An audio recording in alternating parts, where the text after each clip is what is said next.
Hello everyone, welcome back. The next panel we have Making the Marriage Work with Clemenger and NAB. So I'd like to welcome James McGrath to the stage, Gail Weil and Michael Nearhose.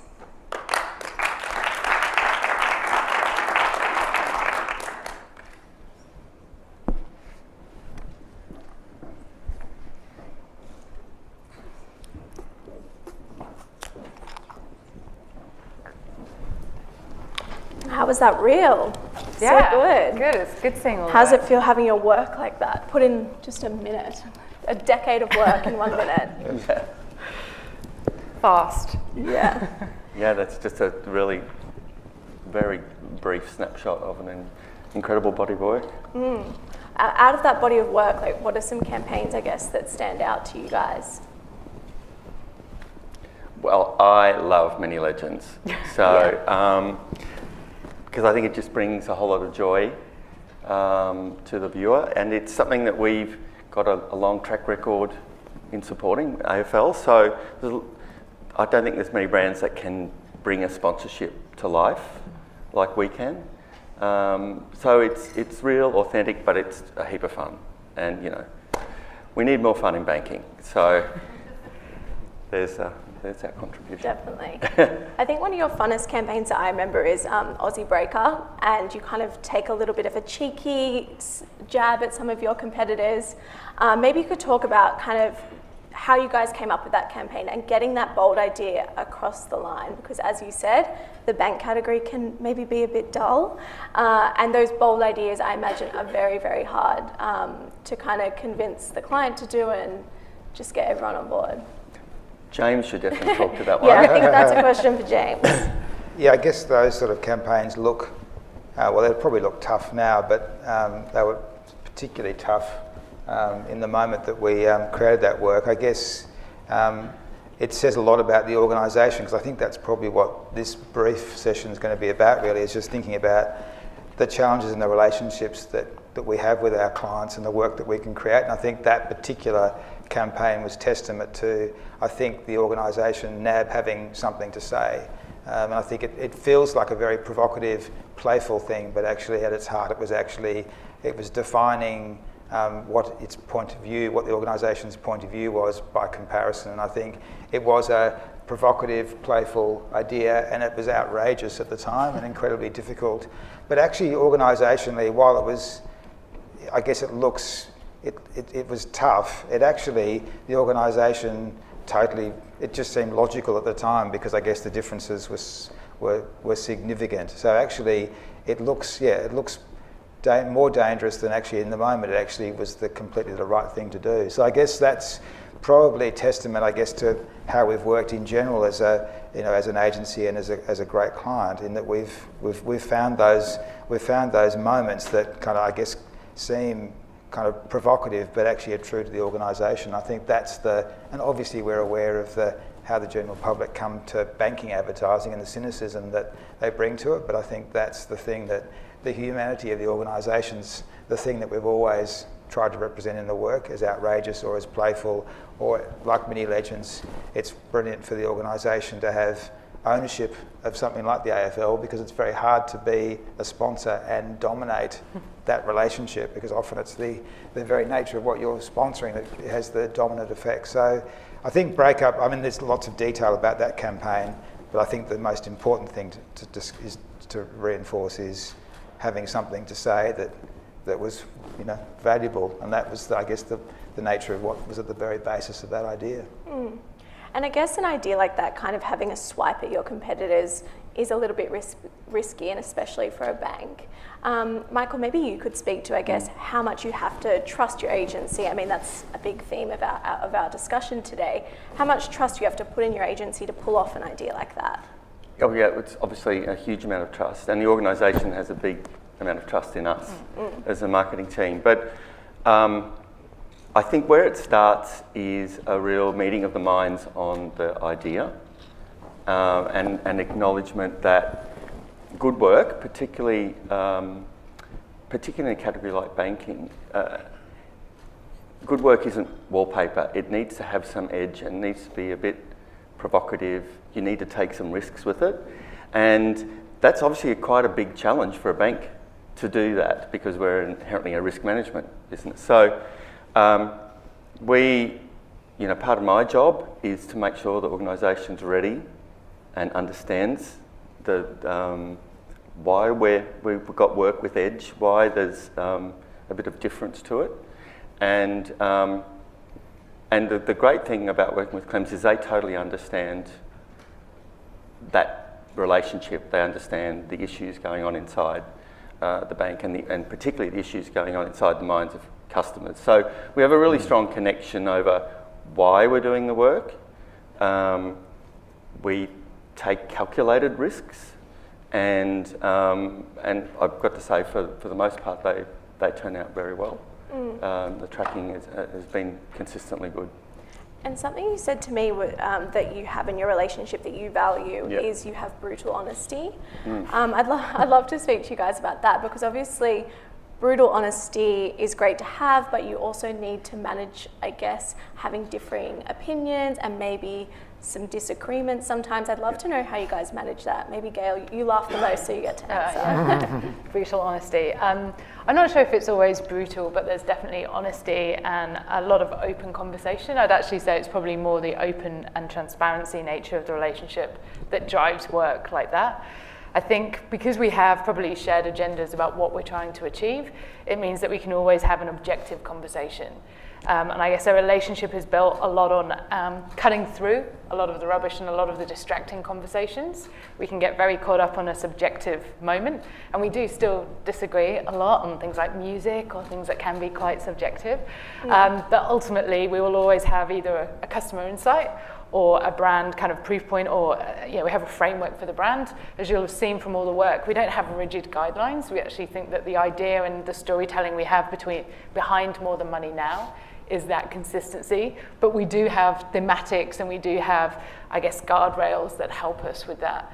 And I think a lot of that brutal honesty is about us actually sometimes bringing the outside perspective into the bank, and then Michael and his team reminding us sometimes that it still is a bank. And we should be incredibly proud of that. And we should be, heroing a lot of what they do and what they stand for, but making sure we're doing it in a way that is cutting through the cynicism and actually becoming relevant. Bank is a big part of society, and we need to make sure that we are kind of building that. And Mini Legends or More Than Money is a brilliant example. And do you find that the restrictions, I guess, in the bank category compared to other clients makes you have to carve out maybe a more interesting story, or makes it harder, I guess, harder process? Maybe that's a question for you, James. I think the thing that we always, I guess we've talked a lot about cynicism, and I guess particularly cynicism within the medium of advertising, but also within financial services, within advertising. So I guess we, to some degree, most of the work, the thinking that we do together is actually working out what we look like to the world, and I think, to the consumer that we're interacting with. And I think just being self-aware and acknowledging that we understand how we're perceived and how we are seen in the world and how we're being useful or otherwise to them is actually a really critical starting point. I think having something to say that is, within that realm is really critical. So I think that's probably at the guts of how we work. But I guess the other thing we also do together is we're acutely aware of, I guess, the consumer's own relationship with money. And I think that's the really interesting thing, is I think that often, obviously particularly in the current period, banks are, they're being questioned in all sorts of ways, and understandable ways, and I guess quite problematic ways. But in many ways, it's actually, we find that it's mainly people's own relationship or lack of relationship and understanding of money that actually is at the very heart of, what is difficult about what we have to say. And I guess that's particularly where Talk to Yourself More has come from. That most recent campaign, or the current campaign really that's ongoing, is just really, how can we be useful? How can we get beyond a life beyond money? How can we help you if you don't understand the very nature of what you want from your life, or indeed what the relationship you have with money is? And I think they're the kinds of conversations we have. So I think, if I think about this client relationship compared to any of the others we have, I guess mostly we're talking about things that are valuable and things that are real. They're big kind of conversations that we're having, and I think that's I think that's where the work outcomes are usually very interesting ones, because we're actually talking about something that actually is tactical, strategic, and real. And I think that's I think marketing, I mean, Michael does a brilliant job within the culture of NAB to facilitate a safe passage, but I think right up to Andrew, Thorburn, who runs the organisation, he has an innate interest in customers and the nature and the body language of the brand. And I think there are lots of organisations that we all work with and all participate with and are part of, but I think the very DNA of the business, they're actively interested in what the organisation feels like, sounds like, has conversations about. And I think that's a brilliant. I think we know that in the current era, it's how we take work to market is absolutely key, and so we are very deliberately sort of putting customers and people at the centre of things, rather than the bank chest beating. It can't be all about us. It's actually got to be about the people we serve. And so I think, we're very careful to have humility and some authenticity in whatever we do. And so we've almost kind of stripped back a lot of our advertising, I think, to make sure that is felt by the viewer and the customer. I think there's also another important element, and it is a filter in the brand, but it's also part of NAB's purpose, which is boldness. And I think, if that's what NAB stand for, and that is, what their purpose is backing the bold, then actually we have a due diligence and a right to actually make sure that the work is delivering against that as well, and not necessarily always pushing it too far, but Michael and his team will forever be like, go further, and they push James and the creatives, and there is that kind of symbiotic, I think, relationship that sometimes we will be the ones that are kind of like, come on, let's be brave, but a lot of the time it's Michael and his team who are actually demanding it of us as well, which is quite rare in a banking relationship, but with a lot of big organisations and enterprise businesses. It kind of goes to the brutal honesty point too. I think we all acknowledge if we're completely agreeing all the time on stuff, then we're not pushing the work hard enough. And so I think my interpretation of brutal honesty is just absolute preparedness to get everything on the table and to talk it through and not leave anything unsaid. Yeah, and I guess you guys spoke about the cynicism in the category, especially at the moment. In your opinion, I think I know what the agency will say, but is it a time where you ramp up advertising, or is it a time where you maybe pull back a little bit, just with everything that's going on in the category? It's a great question, and there are lots of different opinions. I saw a strong opinion by Alan Kohler and AFR or the Oz recently, saying everyone back out, and you'll see a contrary one. Russell Howcroft said you should spend more. So. Yeah, God bless him. If you can just tell the finance folks, that'd be great. But we have very deliberately stayed in and confident, but with humility. And it's different for everyone. So some of our competitors have pulled back significantly. We think we have a message to convey. We think it's an authentic message. We think it's one that engages our customers and also our employees. But we have to be careful how we do it and when we do it and the context in which we do it, the channels in which we do it. So our metrics show it's working for us. Our consideration scores are great. That's not to say there's not an issue. I mean, reputation tracking in the category is suffering at the moment. But if you put all that together, we can see that our comms are working and that customers are giving us the benefit of the doubt at the moment. So, as I said, it's different for different people. We believe we should stay in, and it's working for us. James, maybe a question for you. You've been on this account for over a decade now, or working with NAB for over a decade. Might show your age a little bit there. But is this a time that you think you guys are working more like closely? Do you find they're leaning more on you, or is it a time that I don't know?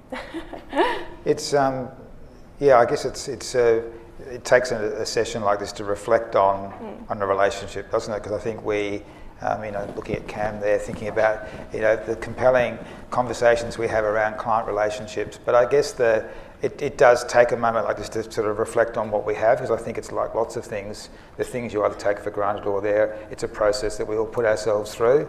I think probably the whole way along, we've had a degree of self-awareness, but I think the nature of communication itself, obviously a decade's a long time. It has been a decade and plus across 2 agencies actually, so almost twice that on NAB, so actually a long time.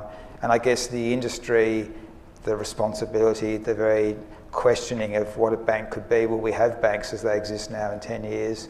I guess there's so many things that sort of come into the conversation that can affect a relationship. So of course it's massively changed over time, but I think creativity, particularly, it's easy for me to say as a creative person, but I think that's the thing that has been has been expressed very differently through all of that period. But I think again the organisation has understood the power of ideas, and I think being a service-based client, and obviously there are lots of clients probably that are with us here, but I guess particularly service-based clients are brilliant because they have a sense of the consumer, almost a greater sense of the consumer than we do. And I think often agencies are often trying to represent the voice of the consumer, but I think in the case of a company like NAB, and Michael and the whole agency right up to Andrew has a sense of the individual, and they, as much as the criticism of the banks are that they don't live in the real world, I think particularly if you talk to the team and right through to Andrew, there's a real sense of responsibility and I guess the image of the consumer. So I think lots has changed in how we express ourselves, the mediums in which we do it, what modern creativity is, and I guess the very nature of actions aren't. They're both advertising, but they're interactive. So I guess that's what's changed. But I think the frank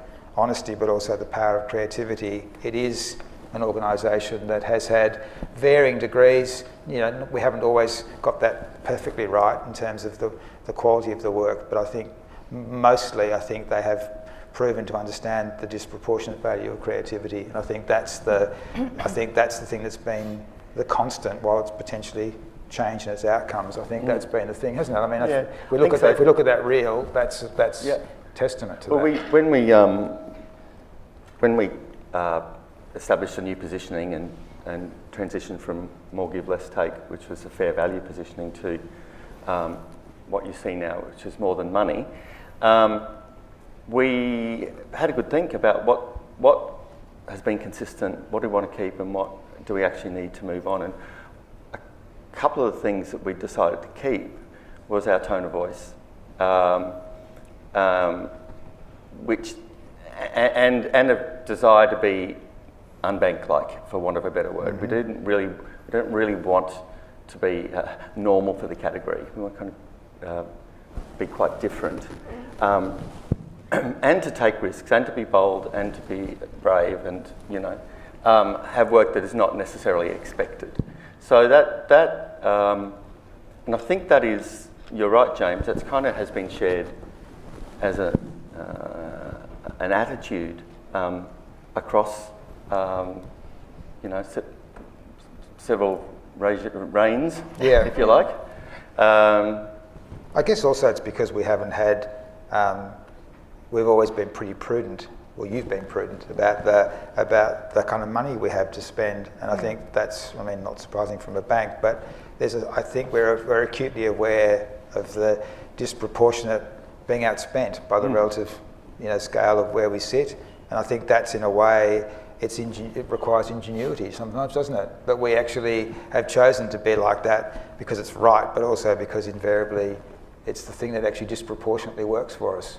doesn't it? The work has to work a bit harder when you don't spend. I think that's changed the way we work probably the most. Yeah. Is that probably moving from James when you first started, or like over the last 7 or so years, from campaigns and knowing those big grand moments, or how the bank wanted to work, to now this being always relevant, taking that storytelling of more than money, or what its purpose is and what it means to different audiences, and having a consistent and fairly multi-channel way of talking. Which means that we have, a greater agency partnership that we have with all the other people, but also our teams are probably far more embedded within NAB as well, and have that duality in having to work, because we have to be quicker, we have to be more responsive. We've not just got 1 or 2 channels that we're trying to create more than money for, we've actually got everything right through a funnel across every channel, and making sure that it is kind of working and staying true to that, and bringing as much creativity and authenticity and humanity to the smallest campaign to the biggest kind of brand moment as well. There's a lot more stretch in what we're doing. Yep. And how do you keep that evolution going when maybe you have some leadership changes? Obviously, the CMO Andrew Knott has left. There was some Clemenger changes. How do you keep that high level of work when you've got new people coming in? So, several ways. One is that we have a very strategic approach to creativity, and we spend a lot of time working out the brand strategy, what we want to say, and we plan it out a long way in advance. And James is obviously a gifted creative, but he's one of the most strategic creatives I've worked with. So we kind of agree on that. You need to have a real roadmap for what you're wanting to do, and we know brands take years to build and seconds to destroy. So I think it's a strategic mindset about the creative. It's work that endures beyond a person. We don't really think in campaign terms, we think in platform terms. There's a good couple of hundred of very talented people in the NAB team, and similarly in Clem. So there's a lot of connection right through. And something else I think agencies and clients are grappling with is their roster. So I know NAB works with AKQA on the digital side. How do you guys make sure you work collaboratively and keep that messaging with all the different agency partners, as well as the media agency? I think what's great about NAB is we don't actually work in channels, so that you wouldn't, there's no digital agency as such, there's no whatever. There's 3 of us that are probably main agency partners in ourselves, AKQA and an agency called Six Black Pens. And I think we all bring different specialisms to the mix, but everything that we're creating tends to be through the line or relevant to that nature, be it something that's really specific business kind of copywriting that Six Black Pens will do, and it will go through content, and it will go through every channel that's relevant to that, through to our campaigning from mini legends through to whatever. We don't have handovers in campaigns. We kind of are given very clear roles and responsibilities, which I think means that we all work really well together. We have a lot of joint meetings, particularly when it comes to procurement and the money and things like that. We're even quite open in, it is a NAB's kind of policy in that open transparency, but also collaboration. So as we work more agile in a tribe or in a sprint team, you'll actually have a representative from every agency if it's relevant for them. Things we just have very open communication, I think. Yeah. And I think that's the same with our media partners, Mindshare and iProspect. So I can think of a couple of big jobs, big projects, big campaigns where, because we do work agile, where there was a rep from all 5 of those agencies there, and it just works really well. Particularly working agile, having that sort of discipline and freedom of daily meetings, retros, that sort of thing, where people just have to connect, and it's clear who's taking that away and doing the work. Clear accountability. And giving everyone a seat at the table, it sounds like, all equal partners. Yep. So this whole panel is about making the marriage work. So we've touched on a few tips, but I'd love to kind of finish on what you guys think are the secrets to a happy client and agency marriage. We've had brutal honesty, transparency. What else keeps you guys kind of a perfect match? I mean, obviously, trust and respect are kind of incredibly overused phrases, and they're sort of a cliche, but not if you experience them in a relationship. They're very valuable. I think that's the thing that you earn all of those reputations over time, and I think that's the thing that I guess particularly is defining about the relationship. It's it's that mutual respect and trust, and I think there are moments that test that in every which way, but I think that's as I say, it sounds absolutely corny to say, but I guess if you've experienced it, you actually understand what that means, and I think that's they're things that are beyond value really, and they're in those moments that you get tested and you get checked and balanced in those moments, and I guess they're the things ultimately, particularly as a creative person, you do have to use some of those points to kind of create those moments of risk taking. You have to trust that we each have to trust each other that this is worth doing, and I guess you earn those points and you use some of them occasionally in each other's favour or otherwise. But I guess I don't know what you would say, but absolutely, trust, respect, relationships at the core, and I think that needs an element of chemistry. You need to be able to connect, and thankfully we do enjoy each other's company. Can drive each other mad at times, in a kind of siblings kind of way, I think. But I agree with you. That's at the core. I think to steal something you've said before, James, as well, a strong sense of the common problem to solve. We can really agree on that, and it means almost anything can be overcome if you have that strong shared sense. And agency-client relationships are getting shorter. Yours is probably one of the longest now in Australia. Why do you think that's important, Michael? Like, why does NAB not just pull the plug when you maybe have these tests of your relationship? Yeah. So I have a very strategic point of view on work, and I think you guys are the same. But for me, the continuity is really important. It doesn't mean we don't test the agency out every now and then, or whether it's on rate or capability or those things. Of course, that happens.